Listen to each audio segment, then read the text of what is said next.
Hello guys, this video is a complete revision on Sale of Goods Act 1930। मैंने इस chapter को 4 अलग parts में बांटा है। हमारा वीडियो भी 4 अलग पार्ट्स में होगा।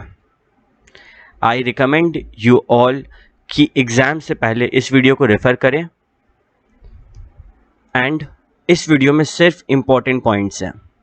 It is just a summary of the entire chapter, not the explanation of the entire chapter. Let us start.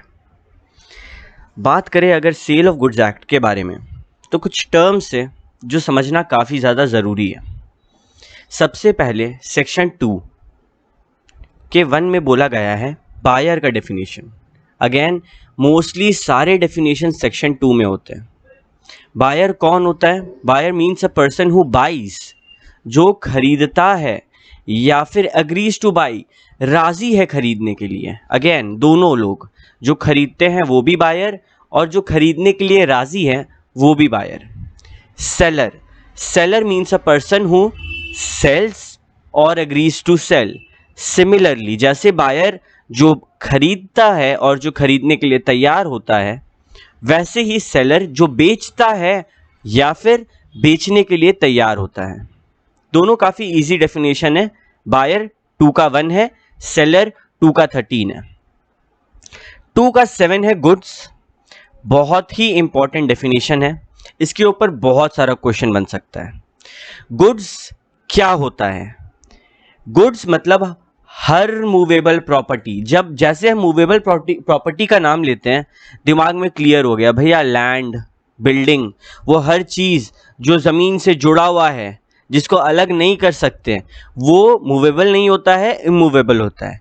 इसीलिए उसको गुड्स नहीं बोलेंगे। हर मूवेबल प्रॉपर्टी गुड्स होता है, लेकिन 2 ऐसे मूवेबल प्रॉपर्टी हैं जो मूव तो होते हैं बट उसको गुड्स नहीं बोल सकते। पहला एक्शनेबल क्लेम, दूसरा मनी। एक्शनेबल क्लेम मतलब तुम पे कोई केस किया है। फॉर एग्जाम्पल, मैं तुम पे केस कर रहा हूं कि I will get some amount of money from you, तुमसे कुछ पैसा मेरे को मिलेगा। ये एक्शनेबल क्लेम है, इसको हम कोर्ट में वैलिड मान सकते हैं, एक्शंस ले सकते हैं इसके ऊपर। और दूसरा मनी, मनी रुपीज होता है, कॉइन्स होता है, कैसा भी मनी हो, वो मूवेबल होते हैं। ये दोनों चीज, एक्शनेबल क्लेम एंड मनी, ये दोनों चीज मूवेबल तो है लेकिन गुड्स नहीं है। कुछ चीज है जिसको लेकर कंफ्यूजन है कि वो गुड्स होंगे या फिर नहीं। ये सारे चीज गुड्स होते ही होते हैं। Stock and share, share market में जो शेयर्स बिकता है या फिर स्टॉक एक्सचेंज में जो शेयर्स बिकता है, वो मूवेबल होता है, उसमें ओनरशिप ट्रांसफर होता है, उसको गुड्स के गिनती में लिया गया है। ग्रोइंग क्रॉप्स, जो क्रॉप्स ग्रो होते हैं खेत खलियान में, उसको हम लोग सेवेयर करके अलग करके बेच सकते हैं, उसको गुड्स के गिनती में लिया गया है। ग्रास, जो घास होता है, उसको भी अलग किया जा सकता है, ओके, ये गुड्स होगा। वो हर चीज जो जमीन का हिस्सा तो है, लेकिन हम लोग उसको सेवेयर कर सकते हैं बेचने से पहले, अलग कर सकते हैं बेचने से पहले, उसको हम गुड्स के गिनती में लेंगे। एक बार फिर से, बायर 2 के 1 में है, सेलर 2 के 13 में। गुड्स 2 के 7 में बोलता है every kind of movable property, her movable property goods होगा, लेकिन 2 चीज नहीं है, एक्शनेबल क्लेम, मनी।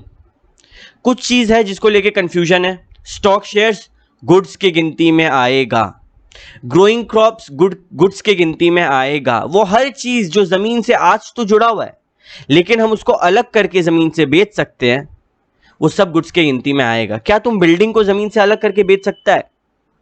नहीं, तो वो गुड्स के गिनती में नहीं आता है। ठीक है, ओके। अब बात करते हैं टाइप्स ऑफ गुड्स के बारे में। गुड्स कितने टाइप के होते हैं? सबसे पहला एग्जिस्टिंग गुड, वो गुड जो कॉन्ट्रैक्ट करते वक्त एग्जिस्टेंस में था, जो सेलर के पास था। हो सकता है सेलर के हाथ में हो, सेलर के बगल में हो, सेलर के घर पे हो, बट सेलर उसका ओनर उस टाइम पे था। For example, you made a contract with me कि भैया मेरे को आपका ना कार चाहिए, पसंद आ गया है, और वो कार मेरे घर पे रखा हुआ है, ये एग्जिस्टिंग गुड है। वो कार हम ओन करते हैं, मेरा अपना है, एंड पोजेस करते हैं, उसका पोजीशन मेरे घर पे ही है, ये हुआ एग्जिस्टिंग गुड। दूसरा होता है फ्यूचर गुड। ये वो गुड्स होते हैं जो अभी तक है नहीं, वो फ्यूचर में आएंगे, फ्यूचर में वो बनेगा या फिर प्रोड्यूस होगा या फिर सेलर उसको कहीं से खरीदेगा, कुछ भी हो, ये फ्यूचर में होगा, बनेगा, मैन्युफैक्चर होगा। मेरे तुम्हारे से कॉन्ट्रैक्ट हुआ कि हम तुमसे मानो डोसा बनाने वाला घोल लेंगे जिससे डोसा बनता है, तो उसको प्रोड्यूस किया जाता है, बनाया जाता है, वो बना बनाया उगता नहीं है, उसको चावल पीस के बनाया जाता है। ये फ्यूचर गुड्स है भैया, अभी तक मेरे पास है नहीं, सेलर के पास है नहीं, सेलर उसको बनाएगा। हम तुमसे कोई चीज खरीदने का बात किया, मानो एक आईफोन जो तुम्हारे पास नहीं है, तुम भी किसी और से परचेज करके मेरे को दोगे, ये सब अभी तुम्हारे पास है क्या? तुम ओन करते हो क्या? नहीं। तुम पोजेस करते हो क्या? नहीं। ये फ्यूचर गुड्स है जो फ्यूचर में तुम मैन्युफैक्चर करेगा या फिर प्रोड्यूस करेगा या फिर एक्वायर करेगा। एग्जिस्टिंग गुड्स का सेल होता है, हम अभी तुमको पैसा देंगे, तुम वो मेरे को दे सकता है। फ्यूचर गुड्स का अग्रीमेंट टू सेल होता है, अगर अभी हम तुमको पैसा दे भी दे, I will have to give some time to you, तुमको कुछ वक्त देना होगा कि तुम उसको मैन्युफैक्चर कर सको, प्रोड्यूस कर सको या फिर अक्वायर कर सको। तो सेल किस में होता है? एग्जिस्टिंग गुड्स में, इसमें सेल होता है। और अग्रीमेंट टू सेल किस में होता है? Agreement to sell future goods में। ठीक है, अच्छा फिर होता है स्पेसिफिक गुड्स।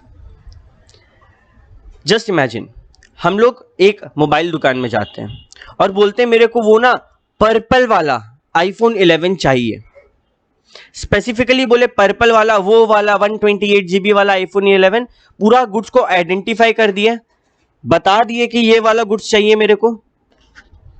तो जब हम किसी भी गुड्स के बारे में स्पेसिफाई करें, बता दे कि मेरे को वो वाला चाहिए, सारा स्पेसिफिकेशन बता दे, उसको स्पेसिफिक गुड्स बोलेंगे। वो गुड्स जिसका स्पेसिफिकेशन आपको बता दिया गया है, आप आइडेंटिफाई कर सकते हो कि पर्पल रंग का 128 का आईफोन 11 वो आपको मिल जाएगा। एक होता है uncertain goods. Just imagine,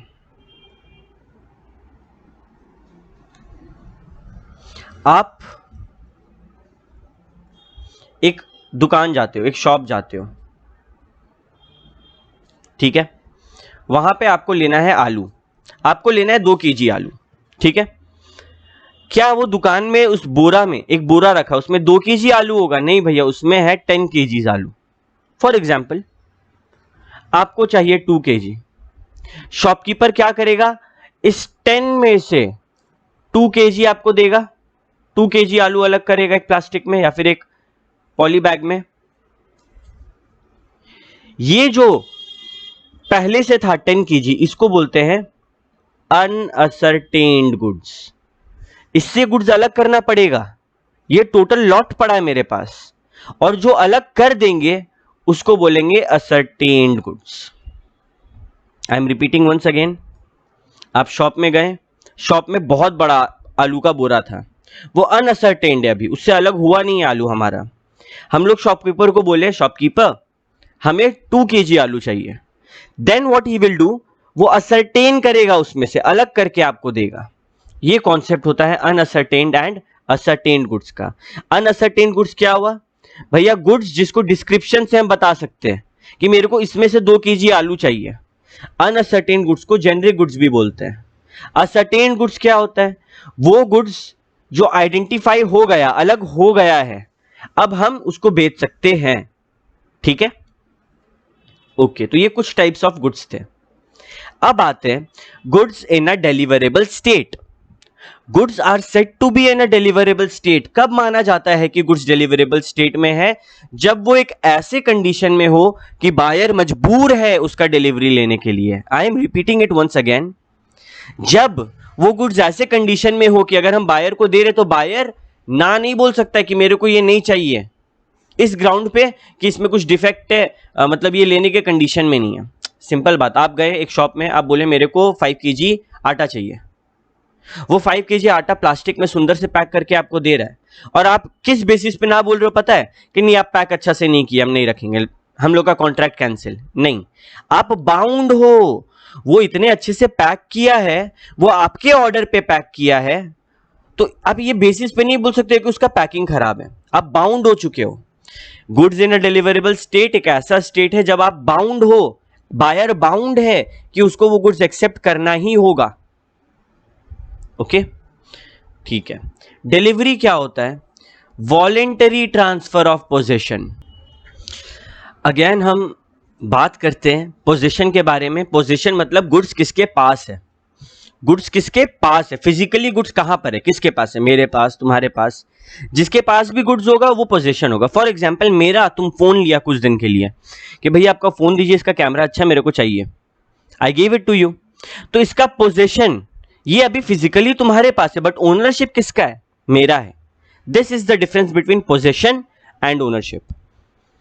delivery मतलब पोजीशन ट्रांसफर हो रहा है, मेरे से वो सामान तुम्हारे पास जा रहा है फिजिकली। डिलीवरी 3 टाइप के होते हैं। सबसे पहला होता है एक्चुअल डिलीवरी, जब एक्चुअली में हम फोन तुमको हाथ में दे रहे हैं, सिंपल। फ्लिपकार्ट पे तुम ऑर्डर किए, एक्चुअल डिलीवरी होगा, वो सामान लाकर तुमको देगा। एक होता है कंस्ट्रक्टिव डिलीवरी, मतलब कस्टडी में कोई चेंज नहीं हुआ है, वो जहां पे था वहीं पे ही है, बट फिर भी वो तुम्हारा हो चुका है। फॉर एग्जाम्पल, एक गोडाउन में बहुत सारा प्रोडक्ट रखा हुआ है और तुमको वो गोडाउन खरीदना है, तुमको वो सारा प्रोडक्ट खरीदना है, ठीक है, वो सारा गुड्स खरीदना है। तो व्हाट यू डिड, तुम गए सेलर को बोले भाई मेरे को ये तेरा पूरा गोडाउन खरीदना है। वो क्या करेगा, वो तुमको डॉक्यूमेंट देगा जिसमें वो गोडाउन पूरा तुम्हारे नाम हो चुका है। वो वेयरहाउस को, जो उस गोडाउन का वॉचमैन होगा, उसको बोलेगा भाई पहले हम आकर यहां से माल निकालते थे, अब ये निकालेगा। क्या वो गुड्स तुम्हारे घर में लाके रखा? नहीं, वो बस वॉचमैन को बोल दिया कि वॉचमैन अब ये आके सामान निकालेगा, ये सामान मेरा नहीं है।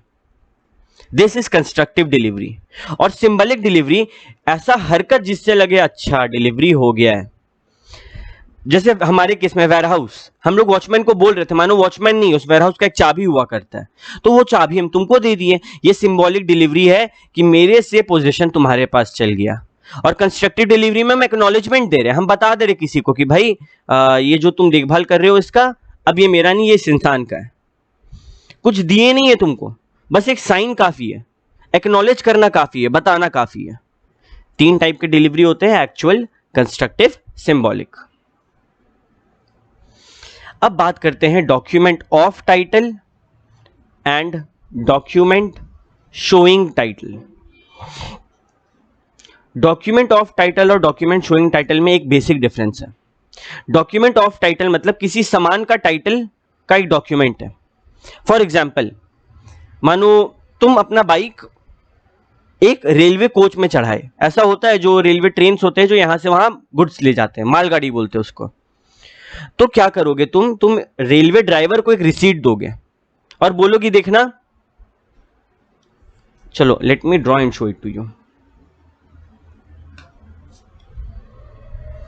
ये है रेलवे का एक बोगी जिसमें तुम्हारा रखा हुआ है बाइक, ठीक है,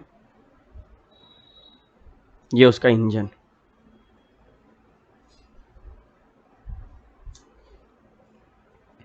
ये ए भेज रहा है बाइक बी को।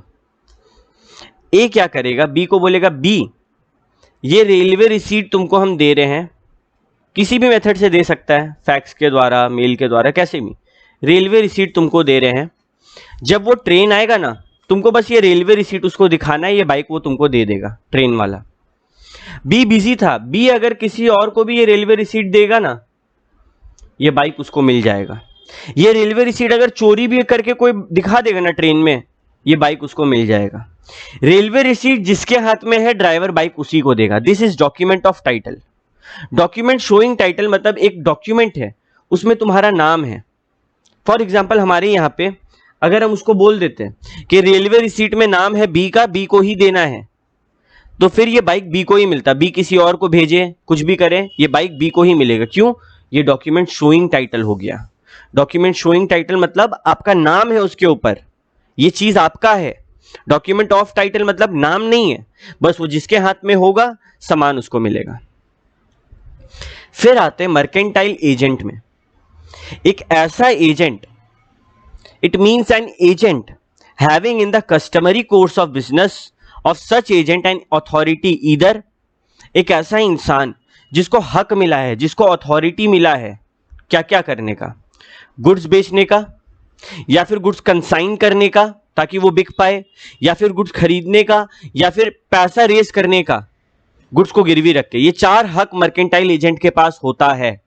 क्या क्या हक? गुड्स बेचने का, गुड्स कंसाइन करने का, माल खरीदने का, या फिर पैसा उधार लेने का गुड्स को गिरवी रख के। मर्केंटाइल एजेंट मतलब तुम्हारा जो भी एजेंट है। आज डोमिनोज तुम्हारे सिटी में है तो वो कोई एजेंट है, बस वो फ्रेंचाइजी है डोमिनोज का, इसीलिए वो बेच खरीद पा रहा है। मानो तुम एक बड़ा बिजनेस कर रहे हो, क्या तुम पूरे इंडिया में एक बार में हो पाओगे? नहीं, तुम जगह जगह अपना एजेंट रखोगे, वो होता है एजेंट। इसका 2 के 9 में 4 राइट दिया गया, 4 अथॉरिटी दिया गया। फिर बात करते हैं प्रॉपर्टी के बारे में। 2 टाइप का प्रॉपर्टी होता है, general property, special property. General property मतलब right of ownership, special property मतलब पोजीशन। पोजीशन ज्यादा जरूरी नहीं है, जरूरी है कि ओनरशिप तुम्हारा है कि नहीं। I am repeating the line once again, किसके पास है ये जरूरी नहीं है, किसका है ये जरूरी है, उसका ओनर कौन है ये जरूरी होता है। इंसॉल्वेंट, जिसका दिवाला निकल गया है। एक ऐसा इंसान, a person is said to be insolvent when he ceases to pay his debt. अब वो अपना डेट, अपना उधार पे नहीं कर सकता है, वो अपना उधार पे नहीं कर सकता, उसका दिवाला निकल गया, तो उसका नाम है इंसॉल्वेंट, 2 का 8 में। ठीक है, बेसिकली यहां पे इंसॉल्वेंट कौन होता है? जो हमारे प्रोडक्ट का पैसा वापस नहीं दे पाएगा, उसको हम इंसॉल्वेंट मानते हैं। आगे है कॉन्ट्रैक्ट ऑफ सेल।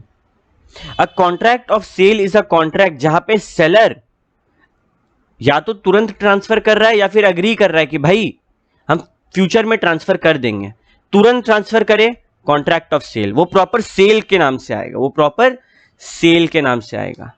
और एग्री कर रहा है कि फ्यूचर में कभी सेल करेंगे, वो एग्रीमेंट टू सेल के नाम से आएगा। प्रॉपर्टी इन गुड्स, प्रॉपर्टी जब भी इस चैप्टर में पढ़ोगे मन में एक वर्ड आना चाहिए, ओनरशिप। प्रॉपर्टी जब भी पढ़ेंगे हम लोग मानेंगे कौन सा प्रॉपर्टी है? जनरल प्रॉपर्टी है। ओनरशिप वाला वर्ड मन में आना चाहिए। जैसे ही सेलर ओनरशिप ट्रांसफर करे बायर को, वो कॉन्ट्रैक्ट ऑफ सेल होता है। कॉन्ट्रैक्ट ऑफ सेल 2 टाइप का होता है, एक होता है नॉर्मल सेल, जब सेलर हाथों हाथ ट्रांसफर कर दिया, पैसा ले लिया। एक होता है एग्रीमेंट टू सेल, जब सेलर फ्यूचर में सेल करेगा। कुछ एसेंशियल्स हैं कॉन्ट्रैक्ट ऑफ सेल के। पहला, कम से कम 2 पार्टी होना चाहिए। दूसरा, गुड्स खरीद बिक्री हो तभी सेल ऑफ गुड्स एक्ट के तहत देखा जाएगा। तीसरा, रुपया, पैसा में पेमेंट होना जरूरी है। ठीक है, इन काइंड नहीं चलेगा। फॉर एग्जाम्पल, तुम्हारा मोबाइल शॉप है, I took a mobile from you and said कि हम तुमको पढ़ा देंगे फ्री में, बट पैसा नहीं देंगे। नहीं, ये सोगा में नहीं आएगा, ये सेल ऑफ गुड्स एक्ट में नहीं आएगा। सेल ऑफ गुड्स एक्ट में सिर्फ मनी आएगा और सिर्फ गुड्स आएगा।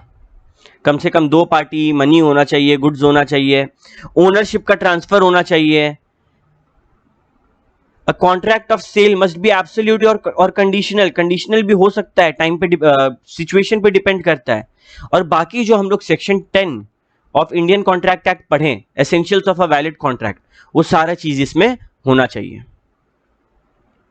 अब बात करते हैं डिफरेंशिएशन के बारे में, जो एग्जाम के पॉइंट ऑफ व्यू से बहुत जरूरी है।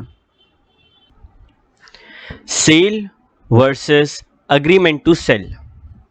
Property in goods, I have already said, जहां भी ये नाम दिखे दिमाग में क्या वर्ड आता है? ओनरशिप। सेल में प्रॉपर्टी ऑफ गुड्स तुरंत ट्रांसफर होता है, जबकि एग्रीमेंट टू सेल में प्रॉपर्टी इन गुड्स ट्रांसफर होने में टाइम रहता है, फ्यूचर डेट पे होता है। रिस्क, सेल में रिस्क तुरंत ट्रांसफर होगा, एग्रीमेंट टू सेल में बाद में। टाइप, सेल एक एग्जीक्यूटेड कॉन्ट्रैक्ट है, हो चुका है, एग्रीमेंट टू सेल अभी होगा। सू फॉर प्राइस, सेल में आप प्राइस मांग सकते हो। For example, I sold you a sweet, rasgulla, and that rasgulla was not in appropriate condition, edible नहीं था, खाने लायक नहीं था, तो you can sue me for the price, but here आप सिर्फ damages मांग सकते हो unless price was payable at stated date। आप सिर्फ damages मांग सकते हो। हाँ, मानो आप केस ही उस दिन कर रहे हो जिस दिन पैसा देना था, तो भले आप पैसा मांग सकते हो, बट ऐसे damages मांग सकते हो। लॉस ऑफ डिस्ट्रक्शन, अगर खराब हुआ तो किसका रिस्क? बायर का, और एग्रीमेंट टू सेल में सेलर का। ब्रीच बाई सेलर, अगर सेलर गलती कर रहा है, बायर का हक है, हम गुड्स भी रिकवर कर सकते हैं, डैमेज भी क्लेम कर सकते हैं, जबकि एग्रीमेंट टू सेल में क्या राइट है? सिर्फ डैमेजेस लेने का। अब बात करते हैं सेल वर्सेस हायर परचेज के बारे में। हायर परचेज एक ऐसा सिचुएशन होता है जहां पे आप इंस्टॉलमेंट में पेमेंट करोगे, लास्ट इंस्टॉलमेंट में ओनरशिप ट्रांसफर होगा, बाकी time ownership is sort of आप रेंट पे लेके रखे हो सामान, भाड़ा पे, ठीक है। अगेन हायर परचेज एक ऐसा सिचुएशन है, आप इंस्टॉलमेंट देते जाओगे और यूज करते जाओगे सामान को, जैसे लास्ट इंस्टॉलमेंट दोगे तब ओनरशिप आपके नाम होगा।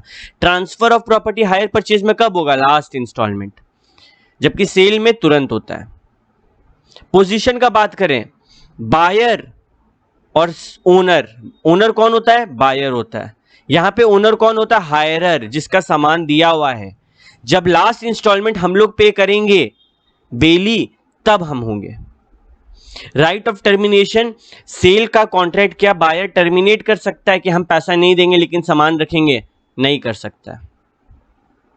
लेकिन हायरर जो इंस्टॉलमेंट दे रहा है, हम 5 इंस्टॉलमेंट दिए, छठा इंस्टॉलमेंट में हम सामान वापस कर दिए, बोले नहीं भाई हमको तेरा सामान नहीं रखना है, और ना ही हम बाकी का पेमेंट करेंगे, क्योंकि हम तो भाड़ा पे लेके रखे हैं ना। लास्ट इंस्टॉलमेंट के बाद ओनरशिप ट्रांसफर होता है। बायर्स इंसॉल्वेंसी, अगर बायर इंसॉल्वेंट हुआ सेलर का रिस्क है, बट हायर परचेज में सेलर का कोई रिस्क नहीं, बायर इंसॉल्वेंट होगा, हम तेरे से सामान ले लेंगे। Passing of title by buyer, buyer एक अच्छा title, for example A goods B को सेल किया, अब बी के पास ये हक है कि वो सी को दे, डी को दे, किसी को भी दे। यहीं पे अगर ए गुड्स बी को हायर परचेज पे दिया, जब तक बी लास्ट इंस्टॉलमेंट पे नहीं करता, बी ये गुड्स सी डी किसी को नहीं दे सकता। जब लास्ट इंस्टॉलमेंट पे होगा उसके बाद बी ये गुड्स किसी को दे पाएगा। टैक्स, जब आप गुड्स सेल करते हो टैक्स हाथों हाथ लगता है, बट जबकि हायर परचेज में लास्ट इंस्टॉलमेंट पे टैक्स लगेगा। बात करते हैं बेलमेंट के बारे में। Bailment is the delivery of goods for specific purpose under a contract on the condition that the same goods to be returned to the bailor or are to be disposed of according to directions of the bailor। बात करते हैं इसके बारे में। मानो एक बंदा है राम, राम अपना धनुष दिया श्याम को, बोला श्याम मेरे घर में गेस्ट आने वाले हैं, ये धनुष तुम अपने पास रखो। श्याम पूछा यूज कर सकते हैं? हाँ कर सकता है, बस जब हम वापस मांगेंगे दे देना। राम है बेलर क्योंकि वो अपना सामान दे रहा है, श्याम है बेली क्योंकि वो सामान ले रहा है। बेली इस सामान का क्या करेगा ये डिपेंड करता है राम के ऑर्डर्स पे, राम के आदेश पे श्याम इस धनुष का इस्तेमाल कर सकता है। जो करना है, जो राम बोलेगा श्याम वो करेगा, ठीक है। ये होता है बेलमेंट कि हम तुमको सामान दिए रखने के लिए या फिर यूज करने के लिए, और फिर बाद में वापस भी मांग सकते हैं या फिर बोल भी सकते हैं कि किसी को दे दो, वो बात का बात है। बेलमेंट में ये होता है, जरूरी नहीं है बेलमेंट में पैसा। राम श्याम दोस्त है, राम बोला भाई तुम मेरा धनुष 10 दिन के लिए रखा, कितना रुपया हुआ? श्याम बोलेगा चल ना, तुम मेरा दोस्त है, क्या पैसा ले, ये भी बेलमेंट है। बात करते हैं बेलमेंट के बारे में। अगर क्या बेलमेंट में ओनरशिप ट्रांसफर होता है? नहीं भैया, सिर्फ पोजीशन ट्रांसफर होता है। राम से श्याम के हाथ में जा रहा है धनुष, वो श्याम का हो नहीं रहा है, श्याम को बाद में वापस करना है। सेल में ओनरशिप ट्रांसफर होता है।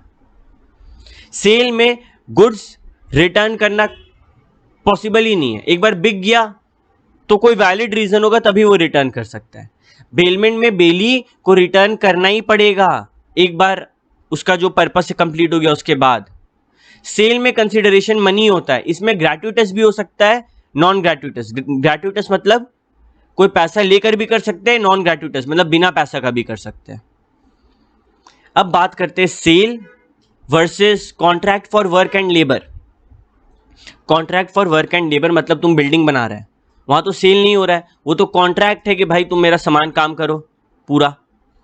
तो सेल में ओनरशिप ट्रांसफर होता है, वो contract for work and labour में ट्रांसफर नहीं होता है, बस लेबर का कोई काम होता है। मानो तुम किसी सोनार को बोला कि भाई तुमको हम गोल्ड दे रहे हैं, तुम इसका चेन बना दो। तुम किसी आर्टिस्ट को बोला कि तुम मेरा पिक्चर बना दो। ये सब contract for work and labour है। भैया what are the modes of forming contract of sale? There may be, या तो तुरंत डिलीवरी होगा, या फिर पेमेंट तुरंत होगा डिलीवरी बाद में करेंगे, या फिर डिलीवरी तुरंत पेमेंट बाद में दे देना, कुछ भी हो सकता है। डिलीवरी पेमेंट दोनों फ्यूचर में देंगे, agreement to sell. Deliver payment instalment में देंगे, कुछ भी हो सकता है, कोई दिक्कत नहीं है। भैया अगर गुड्स एग्जिस्ट ही नहीं करता है at the time of contract of sale, for example हम तुम बात कर रहे हैं कि तुम मेरे से मेरा घोड़ा परचेज करना, इन द मीन टाइम मेरा घोड़ा का डेथ हो चुका है, ना हमको पता है ना तुमको, तो इसमें कॉन्ट्रैक्ट वॉइड अब इनिशियो शुरुआत से वॉइड है, तुमको ये वैलिड मानना ही नहीं है, क्योंकि ना बायर का फॉल्ट है ना सेलर का, तो एग्रीमेंट को वॉइड माना जाएगा। भैया प्राइस का असर्टेनमेंट कैसे होगा? सेक्शन 9-10 में दिया। प्राइस मतलब मॉनिटरी कंसिडरेशन, कितना रुपया तुमको मिलेगा। प्राइस कॉन्ट्रैक्ट में फिक्स हो सकता है, या फिर बात हो जाएगा बायर सेलर के बीच में कि भाई हम लोग किसी वैल्यूअर से, किसी ऐसा इंसान से प्राइस फिक्स कराएंगे जिसको मार्केट प्राइस का आइडिया है, या फिर बात करते करते नेगोशिएशन होगा मोल भाव करके। अच्छा प्राइस मानो फिक्स हो ही नहीं रहा है, तो रीजनेबल प्राइस, मार्केट प्राइस जो मार्केट में प्रिवेल हो रहा है वो प्राइस दे देंगे सेलर को। स्टिपुलेशन एज टू टाइम मतलब शर्त, टाइम को क्या शर्त है भैया? पेमेंट का क्या शर्त है, कितना किस टाइम पे करना है, डिलीवरी का क्या शर्त है। बात करें अगर टाइम फॉर पेमेंट का, प्राइस का, अगर कुछ नहीं बोला है, कोई और इरादा नहीं है,